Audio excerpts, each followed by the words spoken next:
안녕하세요. 스트로비스트 코리아의 권학봉입니다. 네, 오늘도 즐겁고 재미있는 포토샵 라이트룸 사진 보정 강의로 돌아왔습니다. 네, 오늘은 제가 할 게 이 화이트 밸런스라 그러죠. 이 화이트 밸런스를 어떻게 수정할 수 있는지 거기에 관한 세 가지 방법을 말씀드리려고 합니다. 네, 오늘 말씀드릴 방법은 이제 세 가지인데, 하나는 미리 만들어진 이제 프리셋을 이용하는 거고요. 두 번째는 이제 스포이드로 찍는 방법, 세 번째는 수동으로 손으로 조정하는 방법, 이렇게 세 가지를 말씀을 드리려고 합니다. 그럼 가장 먼저 프리셋을 이용하는 방법부터 말씀드리도록 하겠습니다. 언젠가는 사진 속에 무언가가 너에게 들려줄 거야. 그건 세상으로부터. 그러면은 우선 이 예제 사진을 보시면은 굉장히 이렇게 따뜻한 색온도의 그 조명 하에서 촬영이 돼 가지고 이게 굉장히 그 노란색기가 많이 돌죠.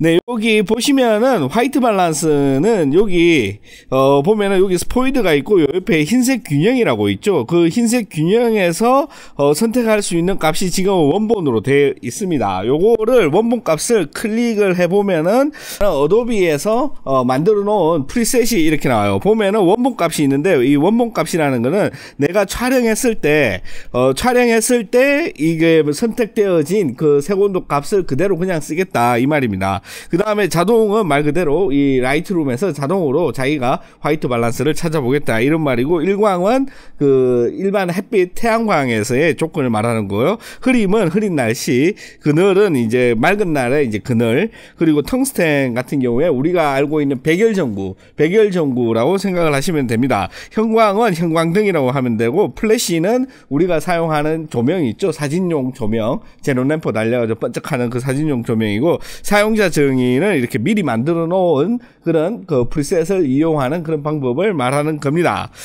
그래서 이 프리셋을 이용한 방법은 의외로 굉장히 쉬워요. 그냥 해가지고 이렇게 자동부터 하나씩 이렇게 해보고, 가장 내가 봤을 때 화이트 밸런스가 잘 맞는 거를 선택을 하는 겁니다. 네, 지금 보면은 텅스텐, 그러니까는 그 백열전구로 선택한 게 가장 비슷하죠 지금. 아니면은 형광등인데, 형광등 같은 경우에 살짝 핑크색이 도니까 지금 같은 경우에는 이렇게 텅스텐, 그러니까 백열전구로 선택을 해 주셔서 이렇게 찾으시면은 될 것 같습니다. 이렇게 찾는 게 이렇게 프리셋을 이용해서 찾는 방법이고, 네, 그 다음에 스포이드를 이용해서 찾는 방법을 바로 설명을 드리겠습니다.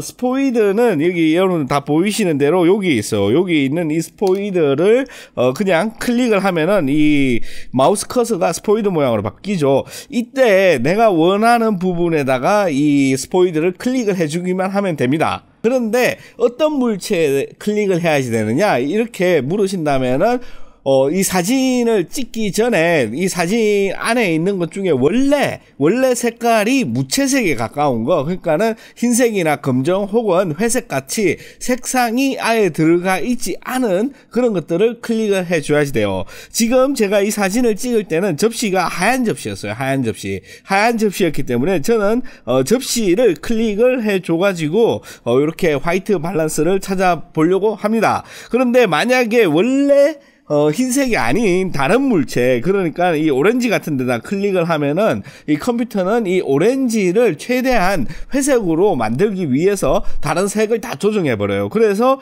오렌지가 회색으로 가려면은 반대로 파란색 쪽으로 돌아야 되겠죠. 그래서 사진이 파랗게 보이고, 혹은 반대로 이런 뭐 보라색 쪽이나 이쪽을 클릭을 하면은 보라색의 반대인 노란색 이쪽으로 돌겠죠. 보색으로 도니까 그런 식으로 되고, 여기에는 이제 파란색이 없어서 그런데, 만약에 파란색이라면은 반대인 색이 이제 조금 더 그 오렌지색 같은 노란색으로 돌겠죠. 녹색을 클릭을 하면은 반대로 이쪽 그 자수색 쪽 이쪽으로 돌게 됩니다. 네, 간단한 이론인데, 이제 처음 이렇게 접하시는 분은 이 스포이드를 어디에다 찍어야 될지 많은 고민을 하시는 것 같은데, 원래 사진에서 보이는 회색을 찾는 게 아니고, 그러니까 이 사진 안에서 있는 가장 회색 같은 물건을 찾는 게 아니고, 원래 원래 회색이었던, 원래 무채색이었던 물체, 흰색에서 검은색으로 가는 그 회색 그레데이션은 전부 다 무채색이죠. 그럼 무채색의 물체를 찾는 겁니다. 그런데 이거를 그 흰색을 찍으려고 너무 이렇게 가장 밝은 부분 있죠. 이 가장 밝은 부분에다가 이렇게 클릭해서 찾으시는 분들이 많아요. 그런데 그렇게 하면은 이 밝은 쪽에는 데이터가 많이 없거든요. 너무 밝은 쪽에. 그래서 원래 흰색이었지만은 너무 지금 사진 안에서 보시면은 이런 부분들은 완전히 그 흰색으로 이렇게 표시가 되죠. 요런 것들. 요런 데 말고, 그러니까 완전히 너무 밝은 데 말고 어느 정도 그 톤이 그 어두운 그런 회색 지점을 찾아가지고 클릭을 하시면 됩니다. 네. 요렇게 이제 사용을 해 주시면 되고요. 네, 그 다음에는 이제 수동으로 찾는 방법을 설명을 드리겠습니다. 예제 사진을 조금 바꿔가지고 수동으로 이 화이트 밸런스를 어떻게 찾느냐 이러면은 여기 보시면은 슬라이드가 두 개가 있어요. 여기 흰색 균형이라는 이 밑에 보면은 색온도가 있고 색조가 있죠. 이쪽 이 슬라이드 열미는 이쪽 끝이 가장 파란색 이고 이쪽 끝이 가장 노란색 이라는 그런 말입니다. 밑에 색조는 요게 그 색 공간에 대해서 공부를 해보시면 아시겠지만은 지금 이 블루랑 옐로우가 있잖아요. 그 다음에 필요한 게 이쪽은 이제 마젠타고 이쪽은 이제 그린 쪽이죠. 요렇게 이 슬라이드가 이 양쪽에 이 보색을 왔다 갔다 해가지고 내일의 3차원 그래프를 그리면은 이쪽은 이제 밝기가 되고 이쪽은 이제 그 노랑 블루 이렇게 될 수가 있고 이쪽은 그린이랑 마젠타 이렇게 될 수가 있습니다. 그러면은 이 좌표 안에서 우리가 이 색이 이렇게 있잖아요. 이 전체적인 이 색상을 거의 대부분 이 두 개의 슬라이드만 가지고도 우리가 알고 있는 모든 천연색을 다 만들 수가 있다는 그런 말이에요. 물론 이거는 그냥 들으셔도 됩니다. 아무튼 이렇게 색깔이 너무 적다고 화이트 밸런스를 정밀하게 못 맞추지 않나 이렇게 생각하시는 분이 있겠지만은 이 슬라이드만 있으면은 웬만한 화이트 밸런스는 다 맞출 수가 있어요. 그래서 이 슬라이드를 옮겨야지 되는데 지금처럼 원래 이 사진 안에서 보면은 원래 회색이었던 게 없잖아요. 이런 뭐 야채 같은 경우에 원래 그 녹색 종류고 사람 피부는 이렇게 오렌지 톤에 가깝죠. 여기는 이제 푸른색 쪽이고 여기는 다 그 녹색이고 여기는 이제 전부 다 브라운 계열이죠. 그리고 입고 있는 옷도 굉장히 컬러풀하게 이렇게 화려한 옷입니다. 그래서 이 사진 안에서처럼 회색 원래 그 무채색이었던 흰색이나 회색, 금정색 같이 무채색이었던 지점이었기 때문에 수동으로 맞추는 거예요. 지금 보면은 이럴 때 가장 우리가 익숙하게 사용할 수 있는 게 사람의 피부톤입니다. 피부톤. 왜냐하면은 우리는 이렇게 눈을 뜨자마자 사람의 피부톤을 거의 매일 보기 때문에 이 피부톤을 보면은 어느 정도 감을 잡을 수가 있어요.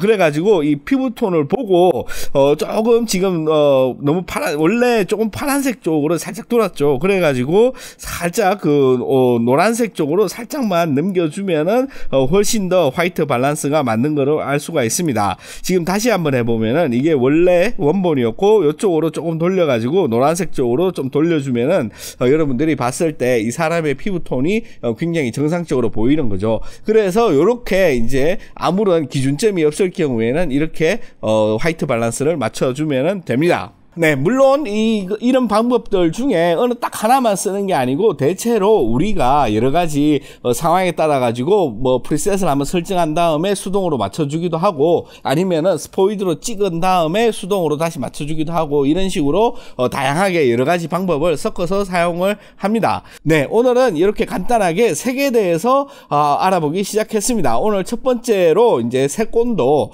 그러니까 화이트 밸런스에 대해서 알아봤고요. 다음 시간부터는 이 색상에 관련된 보정 방법에 대해서 이제 쭉 알아보도록 하겠습니다. 그럼 이렇게 시청해주신 여러분들께 진심으로 감사드리고요. 다음 시간에 또 뵙도록 하겠습니다. 고맙습니다. 언젠가는 사진 속에 무언가가 너에게 들려줄 거야.